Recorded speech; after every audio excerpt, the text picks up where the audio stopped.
कचौरी खाने का असली मज़ा जभी आता है जबकि वो एकदम फूली-फूली और खस्ता बनी हो।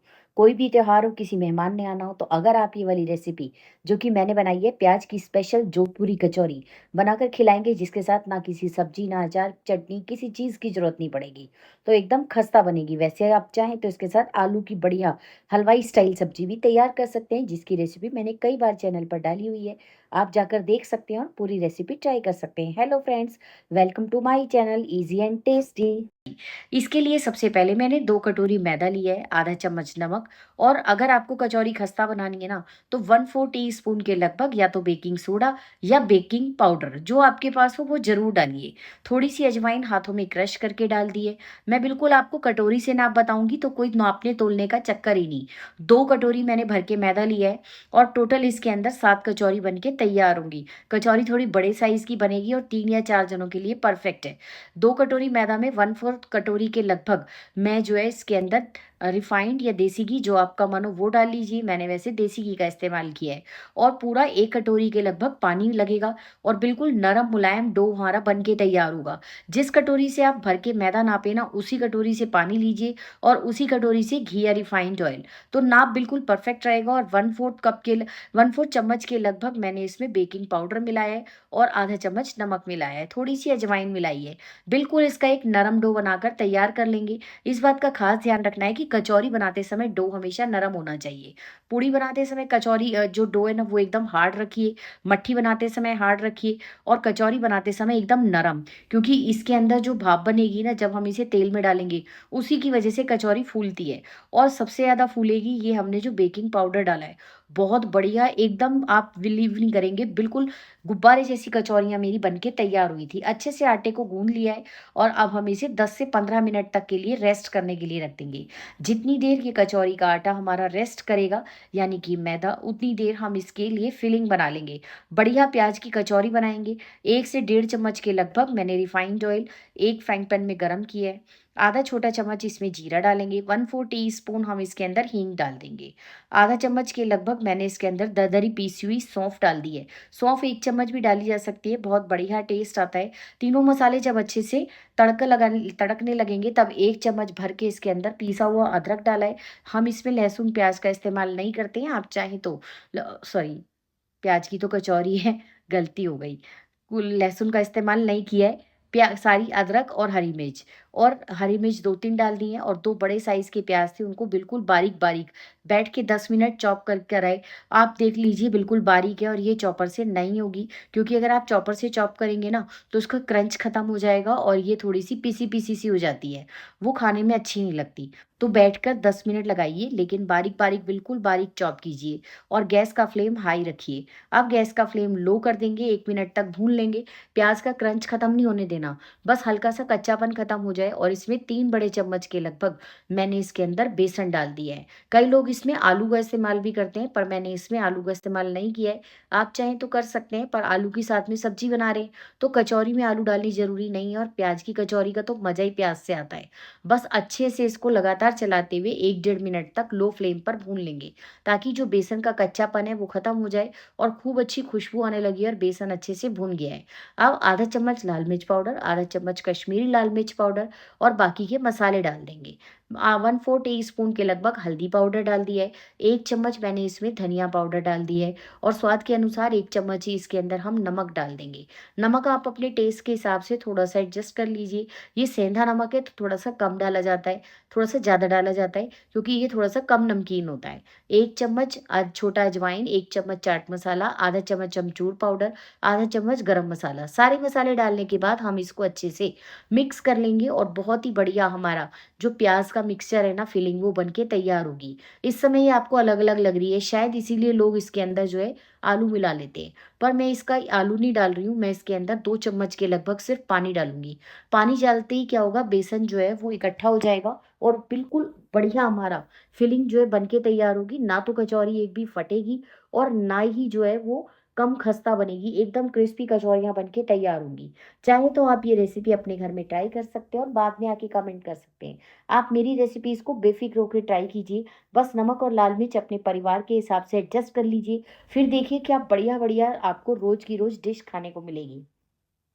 ये देखिए 2 चम्मच पानी डाला और पानी डालते ही सारा बेसन इकट्ठा हो गया और एक बहुत बढ़िया डो बन के तैयार है। अब हम इसके अंदर थोड़ा-सा हरा धनिया और थोड़ी-सी कसूरी मेथी डाल देंगे। आज मेरे पास हरा धनिया कम है तो मैंने सोच समझ के इस्तेमाल किया है। 3 चीज़ों में डालना है, वरना आप सबको पता ही है कि मैं अपनी कोई भी डिश हो उसमें धनिया भर-भर के डालती हूँ। मुझे प्याज़ वाली फिलिंग थी ना वो भी अच्छे से ठंडी हो गई है। इसको मैंने एक प्लेट के अंदर निकाल लिया है। ये देखिए एकदम नरम मुलायम फिलिंग है। बस अब इसका हथेली में लेंगे और नींबू के साइज़ के हम गोले बनाते जाएँगे। ये देखिए कितनी नरम फिलिंग बनी है। ये उस 2 चम्मच पानी का कमाल है। उसकी वजह से बेसन नरम पड़ गया और हमारी फिलिंग जो है वो बड़े आराम से हम इसकी बॉल्स बना के तैयार कर लेंगे। धीरे-धीरे करके हम सारी बॉल्स बना लेंगे। टोटल इसमें मैंने 7 बॉल बनाई हैं और 7 ही कचौरियाँ। जितना मैंने 2 कटोरी के लगभग मैदा लिया था ना वो 200 से 250 ग्राम के बीच में होगा और उसमें 7 ही कचौरियाँ बन के तैयार होती हैं। ये देखिए इस तरह से मैंने सारी बॉल्स बनाकर तैयार रख ली हैं। अब हम मैदा चेक कर लेते हैं। मैदा ने भी अच्छे से मुझे 15-20 मिनट हो चुके हैं ये सारी सब्जियां बनाने में और मैदा ने अच्छे से रेस्ट कर लिया है। अब देखिएगा आप कितनी अच्छी कचौरियाँ फूली-फूली बनेंगी। आप सबको रेसिपी पसंद आए तो चैनल को लाइक, शेयर और सब्सक्राइब ज़रूर कीजिएगा और बेल आइकन भी प्रेस कीजिएगा ताकि जितनी भी मैं रेसिपीज़ अपलोड करूँ उन सबका नोटिफ़िकेशन आपको सबसे पहले मिल जाए और आप सबसे पहले जाकर वो सारी की सारी रेसिपीज़ देख पाएँ। प्लीज़ अगर आप रेसिपी देखते हुए यहाँ तक आ ही गए हैं तो एक प्यारा सा कमेंट भी अपने हाथों से ज़रूर कर दीजिएगा। अब इस तरह से हम क्या करेंगे एक-एक लोई लेंगे। ये भी हमें नींबू के आकार की लेनी है बस हल्का-सा बड़ा। टोटल आप बराबर का नाप के मैं आपको एक कचौरी बना के दिखा रही हूँ उसके बाद मैं बराबर के पीस कर लूँगी जितना हमारा मैदा है ना उसकी। अब एक-एक बॉल को लेंगे, कटोरी के बीच में दबाएँगे और इस तरह से किनारों को अच्छे से सील करेंगे। इस समय ध्यान रखें चाहे आपको थोड़ा पानी लगाना पड़े हल्का-सा। तो मगर इस किनारे को अच्छे से सील कीजिए, अच्छे से वैसे आप दबा-दबा के उँगली से चोटी भर के बनाएँगे ना, तो एकदम से ये सील हो जाएगी। उससे क्या होगा कचौरी तेल में डालने पर फटेगी नहीं और अगर फटेगी नहीं तो फूलेगी ज़रूर। यही एक लॉजिक होता है क्योंकि जब कचौरी फट जाती है ना, तो उसके अंदर सारी जो हवा भरी होती है वो बाहर निकल जाती है और फिर वो फूलती नहीं है। और अगर आप कचौरी को बिल्कुल सील पैक करेंगे और हमने इसका मैदा बहुत अच्छे से गूँधा है, एक तो उसमें बेकिंग पाउडर का इस्तेमाल किया और ऊपर से नरम गूँधा है। नरम गूँधने के वजह से क्या होता है कि मैदा के अंदर थोड़ा पानी होता है और जब तेल में डालते हैं तो वो भाप बनती है और उसकी वजह से पूरी पराठा, कचौरी सब फूल जाते हैं। तो चलिए आप सबको रेसिपी अच्छी लगी होगी। रेसिपी थोड़ी लंबी हो गई है लेकिन मैंने बहुत सारी चीज़ें भी बनाई हैं। आप पूरा देखेंगे ना तो आपको लगेगा कि वाक़ई काम की रेसिपी थी और आप अपने घर में इसे ट्राई ट्राई कर सकते हैं। जब भी कभी आपके घर वाले कोई बाज़ार का नाश्ता करने को कहें ना, तो आप उन्हें ये नाश्ता बना कर खिलाइए। उसके बाद वो आपसे कभी भी बाज़ार की खाने की फ़रमाइश ही नहीं करेंगे। मैं तो जब से वीडियोज़ बनाने लगी हूँ ना, शायद हमारे घर में तो बाज़ार का खाना अब कुछ आता ही नहीं है। जो मन करता है बढ़िया-बढ़िया चीज़ें घर में बनाती हूँ और मन भी करता है बनाने का क्योंकि आप सबकी तारीफ़ भी मिलती है और आप सबको मेरी रेसिपीज़ पसंद भी आती हैं। प्लीज़ इसी तरह मेरी रेसिपीज़ को पसंद करते रहिए, लाइक कीजिए, शेयर कीजिए और सब्सक्राइब करना बिल्कुल भी मत भूलिएगा। है। ये देखिए कितनी अच्छी कचौरी है। कचौरी को इस तरह से बना लेंगे और इसको हमें बेलना नहीं है। बिल्कुल हाथ के बीच में से इस तरह से क्रॉस बनाइए और धीरे-धीरे करके मसाले को किनारे तक बैठा दीजिए। ये देखिए इस तरह से हम धीरे-धीरे करके सारा मसाला जो है वो किनारे तक बैठा देंगे। इसी तरह मैंने सारी की सारी जो कचौरियाँ हैं ना वो बनाकर तैयार कर ली हैं। ये देखिए धीरे-धीरे करके हमें इसे दबाते जाना है किनारे की साइड। इससे क्या होगा कचौरी हमारी फटेगी भी नहीं और बहुत बढ़िया एकदम एक साइज़ की बढ़िया हलवाई जैसी कचौरियाँ बन के तैयार होंगी। मैं अभी आपको कचौरी को तलने का तरीका भी बताऊँगी। एक बार आप उस रक को ज़रूर देखिएगा। अब कढ़ाई में मैंने रिफाइंड ऑयल गरम किया है। पहले इसे चेक कर लीजिए, बिल्कुल हल्का गरम होना चाहिए और गैस का फ्लेम बिल्कुल लो रखना है और धीरे-धीरे करके कचौरियाँ डाल दीजिए और उसके बाद उसको भूल जाइए।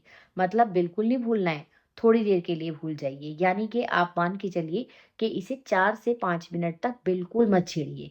4-5 मिनट के अंदर धीरे-धीरे ये देखिए मैंने इसके अंदर 6 कचौरी डाल दी हैं और वाक़ई 6 कचौरी फूल जाएँगी। मुझे लग रहा था एक और भी डाल दूँ साथ में, पर मैंने कहा चलो उसे बाद में कहीं ज़्यादा ना हो जाएँ और मुझसे वो सँभाली ना जाएँ। ये देखिए धीरे-धीरे करके कचौरियाँ ऊपर आ रही हैं, गैस का फ्लेम बिल्कुल लो है।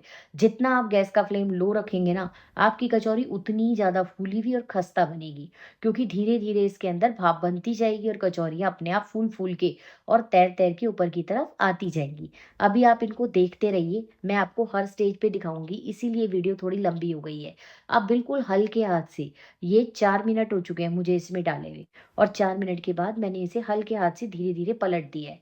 अभी कचौरियों की ऊपर वाली लेयर बहुत ज़्यादा नरम है, तो इसलिए बिल्कुल ध्यान से पलटिएगा, वरना क्या होगा कचौरी खराब होने का डर है। ये देखिए अब फूल कर कचौरियाँ ऊपर आ रही हैं, अभी ये पूरी तरह फूली नहीं है, जैसे-जैसे ये सिकती जाएँगी अपने आप फूलती जाएँगी। इस समय मुझे कचौरियों को तलते हुए 6 मिनट हो गए हैं। हलवाई भी ऐसे ही करते हैं, बहुत सारी कचौरियाँ डाल के और भूल जाते हैं। तो बस इस बात का आप यहाँ पर ध्यान रखें। अब हमें गैस का फ्लेम बिल्कुल लो से मीडियम लो पे ले आना है। अभी भी हाई नहीं करना, हाई तो आपको एंड तक नहीं करना, वरना कचौरियाँ ऊपर से जल जाएँगी, ब्राउन हो जाएँगी और अंदर से कच्ची-कच्ची। जबकि ये वाली कचौरियाँ इतनी खस्ता बन के तैयार हुई थी ना, ये देखिए अब धीरे-धीरे कचौरियों ने अपनी जो रियल शेप है ना, वो पकड़नी शुरू कर दी है। कचौरी का मज़ा ही जब ये है जबकि इतनी फूली-फूली बने। और सबसे ख़ास बात क्या है इस कचौरी की, 2 दिन तक आप आराम से एन्जॉय कर सकते हैं, क्योंकि ये प्याज़ की कचौरी है और कई लोग तो इसको स्टोर करके और हलवाइयों से लेके आते हैं और दूर-दूर तक जाते हैं। मैंने आपके साथ बहुत बढ़िया राजस्थानी स्टाइल जोधपुरी एकदम जो है कचौरी की रेसिपी प्याज़ की, वो शेयर की है, तो इस बात पर आपका एक लाइक करना तो बनता है। अब कचौरियाँ जो हैं अपनी पूरी रंगत पे आ गई हैं, धीरे-धीरे जो ये सुनहरी भी होने लगी हैं और फूलने भी लगी हैं। आपके सामने ही देख लिए बिल्कुल ऐसे लग रही है ना गुब्बारी की तरह मोटी-मोटी गोल एकदम इकसार। लेकिन ये कहीं से भी मैं आपको अभी तोड़कर भी कचौरी दिखाऊँगी, ये कहीं से भी मैदा इसमें भारी नहीं है, ना ही आपको अंदर से मैदा कच्चा लगेगा। मैंने एक अच्छे से 10 से 12 मिनट आपको लग जाएँगे कचौरी फ्राई करने में। लेकिन जब तक आप इसको इतना टाइम नहीं देंगे तब तक खस्ता कचौरी नहीं बनेगी। 10 से 12 मिनट एक बैच को आराम से लगते हैं। हलवाइयों को भी अगर आपने देखा होगा ना आधा-आधा घंटे तक वो कचौरी को बिल्कुल लो फ्लेम पर अपने तलने देते हैं और बीच-बीच में बस उसको अलट-पलट करते रहते हैं ताकि सब तरफ से एकसार सिक जाए। और आपको देखने से पता भी लग रहा होगा कि ये कचौरियाँ हर तरफ से बिल्कुल एकसार सिकी हुई हैं। आप सबको रेसिपी पसंद तो आएगी ज़रूर, क्योंकि कचौरियाँ बनी बिल्कुल ऐसी गुब्बारे की तरह फूली-फूली हैं। तो प्लीज़ चैनल को सपोर्ट कीजिए, लाइक, शेयर और सब्सक्राइब ज़रूर कीजिएगा। ये देखिए सारी कचौरियाँ एकदम एक साथ बढ़िया से सिक कर तैयार हो गई हैं। ये देखिए मैं आपको एक कचौरी तोड़कर भी दिखाती हूँ। अगर पसंद आ जाए तो प्लीज़ अपने प्यारे-प्यारे हाथों से एक कमेंट भी ज़रूर कीजिएगा। ये देखिए अंदर तक फिलिंग बहुत बढ़िया से फिली हुई भरी हुई है और कचौरी एकदम खस्ता है जिसकी लेयर बिल्कुल पतली है। कोई भारी या मोटी मैदे की लेयर आपको नज़र नहीं आएगी। तो चलिए